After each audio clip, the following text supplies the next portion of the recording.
नमस्कार दर्शक बंधु आपण समस्त को एक सुंदर वीडियो रे स्वागत करुची। दर्शक बंधु गो माता को हिंदू धर्म रे पूजा करा जाए। मान्यता अछि जे गो माता को सकाळु देखिबा मात्रे मनिषर सबु पाप दूर होई जाए, दिनटी भलरे भलरे कटि जाए। जदि गो मातांकर पादर धूली अकस्मात जदि कौनसी मनुष्य उपरे पड़ जाए, सही मनुष्य गरीबरु धनी हो जाए। यह भाग्य थिले मिले। समस्त भाग्य गो माता धूली शरीर में पड़ न थाए। तेबे दर्शक बंधु केवल सेतिकी कथा नुहे, जदि कौनसी महिला निसंतान अछंती, जदि सही महिला जनक निस्वार्थपर भाव गोटे गाईर पूर्ण रूप से आत्मसमर्पण करी भल भाव सेवा करिवो, तेबे सही महिला को मातृत्वर सुख मध्य प्रदान कराजिबो बोली भगवान श्रीकृष्ण कहिचंती। गाईंकर शरीर में 33 कोटी देवी देवतांकर वास अछि। तेबे सही गोमाता हेउची एही हिंदू धर्मर सबुठारु पुण्य एवं पवित्र आत्मा, जे कि एही धरा पृष्ठ रे एही मानव जातिर कल्याण रे निजर सविशेष विनियोग करिछि।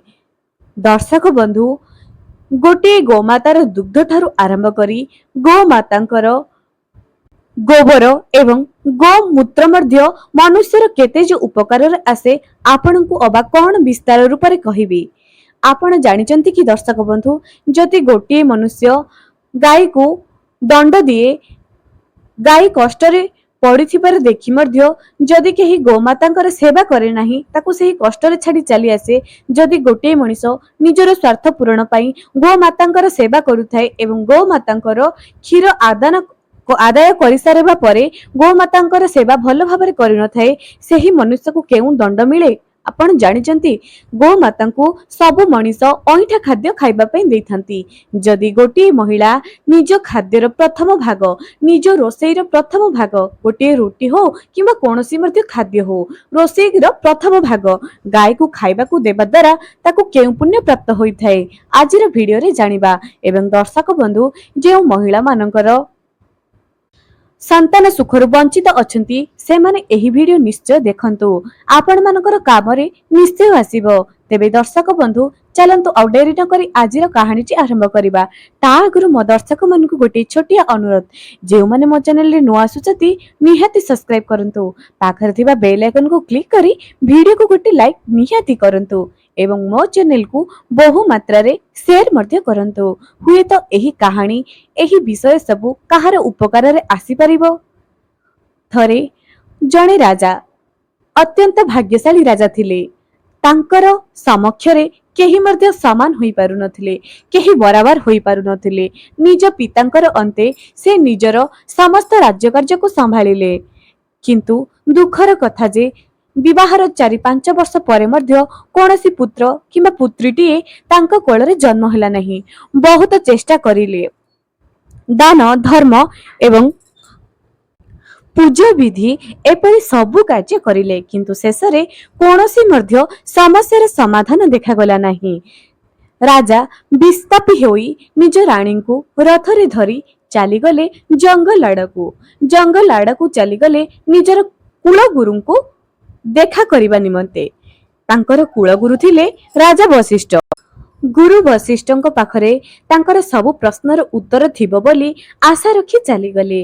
जेतेबेले जंगल आड़कू जाई गुरु वशिष्ठଙ୍କର आश्रम रे पहुंची गले राजा, सेतेबेले गुरु वशिष्ठ राजा को देखी पचारिले जे, हे राजन, तुम राजकार्य छाड़ी कुआड़े आसीच? एहा तो तुमर सन्यासी हेबार बेल नुह। तुम तो एबे एबे विवाह करिच, एबे एबे राजकार्य संभाळिच, तेबे एही जंगल को केउ उद्देश्य रे आसीच? एही कथा सुनी राजा कहिले, हे गुरु, मु आपण को गोटे प्रश्न पचारिबा पई आसीची। के जानी केउ जन्मर पापर फल एई जन्म रे भोगुची। मो कोଳରେ आजि पर्यंत पुत्र हो किंबा पुत्री हो काहार मुख मध्य आजि पर्यंत देखि पारिले नाही। कोन होई जाईछि मो जीवन रे? के जानी पूर्व जन्म रे मु केउ पाप करिथिली, किंबा एही जन्म रे मो द्वारा हो किंबा मो स्त्रीଙ୍କ द्वारा हो केउ पाप होई जाईछि जे आजि पर्यंत आमे संतान सुखरु वंचित अछु। राजाଙ୍କ मुखरु एपरि दुख भरा कहानी सुनी गुरु वशिष्ठ ध्यान बल देखा लगिले जे राजा द्वारा एपरी केउ भूल हो जाइछि। गुरु वशिष्ठ देखिले एवं राजा को जहा व्याख्या करिले दर्शक बंधु आपण शुणिले आपण आखिरु मध्ये लुह आसीजिवो। राजा पूर्व जन्म रे गोटे राज्य को विजय करी आसुथिले।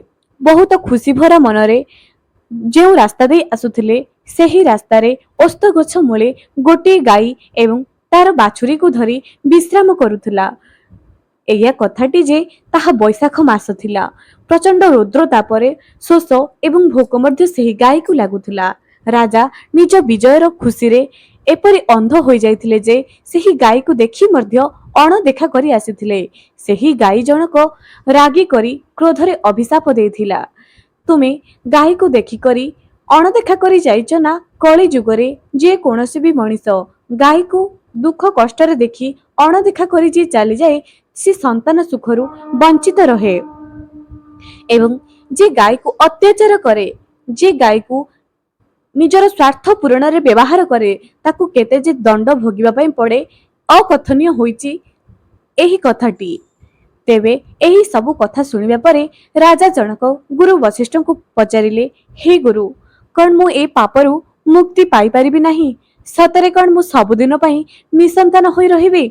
एहा सुनिबा परे गुरु वशिष्ठ कहिले, जेउ गाई को तुमे आड़े दे आसीच सेही गाई एबे आमर एही आश्रम को प्रत्येक दिन आसुची। आउ ता ना हेउची नंदिनी। नंदिनीर नाम सुनु सुनु हठात गोटे गाई केउ आडू चली आसिला एवं चली आसी गुरु वशिष्ठ पाखरे आसी बसीगला। सेतेबेले गुरु वशिष्ठ राजा को कहिले जे, हे राजन, देख ये हेउची सेई गाई, ये हेउची सेई कामधेनु गाई। तुमे एवं तुम स्त्री आर पूर्ण रूप रे देखाशुना कर। देखिबो निश्चय एही गाई तुम सेवारे प्रसन्न होई तुमको संतान सुखर आशीर्वाद प्रदान करिबो। गुरु वशिष्ठଙ୍କର कथा सुनी राजा एवं रानी सेही गाईर पूर्ण रूप रे सेवा कले। जेतेबेले गाई बण को घास चरिया पई निज खाद्य अन्वेषण पई जाउथिला, सेतेबेले राजा जनक तार पछरे पछरे जाउथिले। जेतेबेले सेही गाई जनक कोनोसी एक वृक्ष मूले विश्राम नउथिला, राजा मध्य विश्राम नउथिले। से जेतेबेले जाउथिला राजा ता पछरे पछरे जाउथिले एवं जेतेबेले फेरुथिला राजा मध्य तार पछरे पछरे फेरुथिले। गाई को स्नान कराई देउथिले। रानी जेतेबेले गाईटी घास चराइबा पई जाउथिला, घास चरिबा पई जाउथिला, सेतेबेले रानी जनक सेही गाईकर पूजा करुथिले एवं भोजन प्रस्तुत करी भोजनर प्रथम रुटी को गाई को खाइबा पई दउथिले। जानिचती दर्शक बंधु, जदि गोटे महिला गाई को प्रत्येक दिन निज खाद्य प्रस्तुतर प्रथम रुटी को खाइबा पई दिए, से अत्यंत सौभाग्यशाली मने करा जाए। तांको घरे लक्ष्मी नारायणकर वास रही थाए। तेबे एपरी 20 दिन बीतीगला। 21 नंबर दिन सेही गाई जनक पूर्व परी चलीगला जंगल आड़कू। जंगल आड़कू जाई जाई के जानी केउ गोटे पर्वत आड़े से चलीगला। राजा मध्य चलीगले सेही गाईर पछे पछे। जेतेबेले पर्वत शिखर रे गाई एवं सेही राजा जनक पहुंची गले, पर्वतर शोभा देखी राजा आश्चर्य होई गले। तांको मन कुआड़े जे चलीगला जानी पारिले नाही। से गाई कुआड़े जाइची, कौन करुची, राजा किछि समय जाए भूली गले। पर्वतर प्राकृतिक सौंदर्य रे निजे आत्मविभोर होई गले।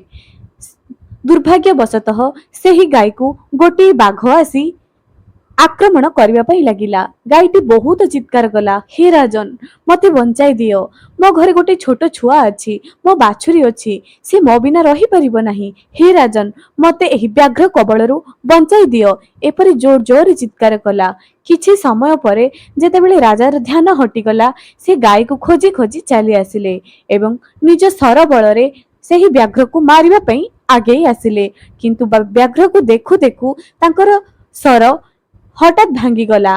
तांकर सबु बल तत्क्षण उभा होई गला। सेतेबेले व्याघ्र जनक कहिला, हे राजन, तुमे मोर किछि करि परिबो नाही, कारण मो हेउची मां दुर्गांकर वाहन। मां दुर्गा जे कि आदि शक्ति, जे कि ए दुनियार मां, जे कि मो पिठिरे बजुचंती, तुमे मोर किछि मध्य करि परिबो नाही।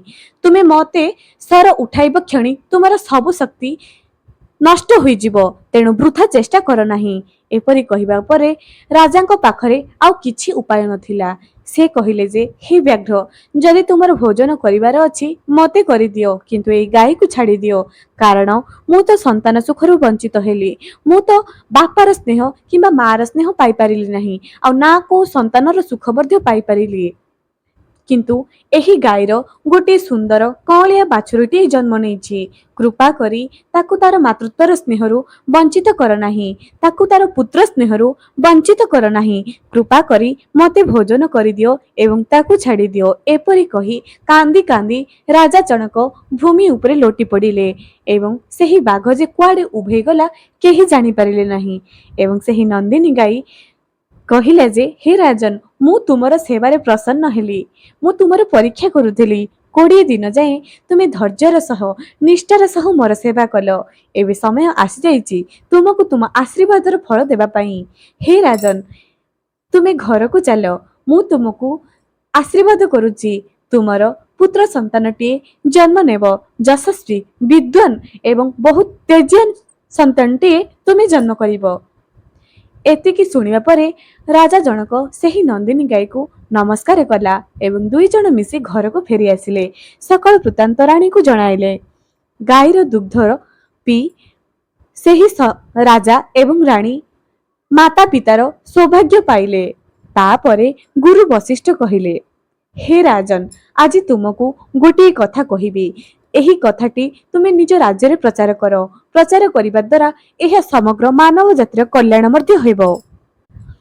ଯଦି କୌଣସି ମହିଳା କିମ୍ବା ପୁରୁଷ ହୁଅନ୍ତୁ, ଗାଈକୁ ପ୍ରତ୍ୟେକ ଦିନ ନିଜ ଖାଦ୍ୟ ରୋଷେଇର ପ୍ରଥମ ରୁଟିକୁ କିମ୍ବା ପ୍ରଥମ ଅନ୍ନକୁ ଯଦି ଗାଈକୁ ଖାଇବାକୁ ଦିଏ, ସେହି ଘରେ ଲକ୍ଷ୍ମୀଙ୍କର ବାସ ରହିଥାଏ। କେବେ ମଧ୍ୟ ସେ ଘରେ ଦରିଦ୍ର ପ୍ରବେଶ କର ନାହିଁ। ଗାଈକୁ ଦେଖି ତାର ପିଠିକୁ ଆଉଁଶେ ଦେଇ ଯିଏ ନମସ୍କାର କରେ ଅତ୍ୟନ୍ତ ସୌଭାଗ୍ୟଶାଳୀ ପ୍ରଦାନ କରେ। ଗାଈର ଖୁରାର ଧୂଳି ଯାହା ଉପରେ ପଡ଼ିଯାଏ ତାର ସବୁ ପାପ ନଷ୍ଟ ହୋଇଯାଏ। କିନ୍ତୁ ମନେ ରଖ, ଯିଏ ଗାଈକୁ ଦଣ୍ଡ ଦିଏ, ସ୍ୱାର୍ଥ ରଖି ତାର ସେବା କରିଥାଏ, ତାକୁ ନିର୍ମମ ଭାବରେ ହତ୍ୟା କରିଥାଏ, ତାକୁ ମାରିଥାଏ, ସେ ଯେ କେତେ ପାପର ଅଧିକାରୀ ହୋଇଥାଏ କେହି କଳ୍ପନା କରିପାରିବେ ନାହିଁ। ଯେଉଁ ମହିଳାମାନେ ସନ୍ତାନ ସୁଖରୁ ବଞ୍ଚିତ ଅଛନ୍ତି, ଯଦି ଗାଈର ସେବା କରିବେ ତେବେ ସେ ନିଶ୍ଚୟ ସନ୍ତାନ ସୁଖର ପ୍ରାପ୍ତ କରିପାରିବେ। ଏହି ଭିଡ଼ିଓଟି ଆପଣମାନଙ୍କର କାମରେ ନିଶ୍ଚୟ ଆସିବ। ଯଦି କୌଣସି ଦୁର୍ଭାଗ୍ୟବଶତଃ ଏହି ଭିଡ଼ିଓକୁ କେହି ଦେଖିପାରୁନାହାନ୍ତି, ଆପଣମାନଙ୍କୁ ମୋର ଅନୁରୋଧ, ହେ ଦର୍ଶକ ବନ୍ଧୁ, ଏହି ଭିଡ଼ିଓକୁ ଏତେ ମାତ୍ରାରେ ସେୟାର କରନ୍ତୁ ଯେ ଏହା କୌଣସି ନା କୌଣସି ବ୍ୟକ୍ତି ବିଶେଷଙ୍କର କାମରେ ଆସିପାରିବ।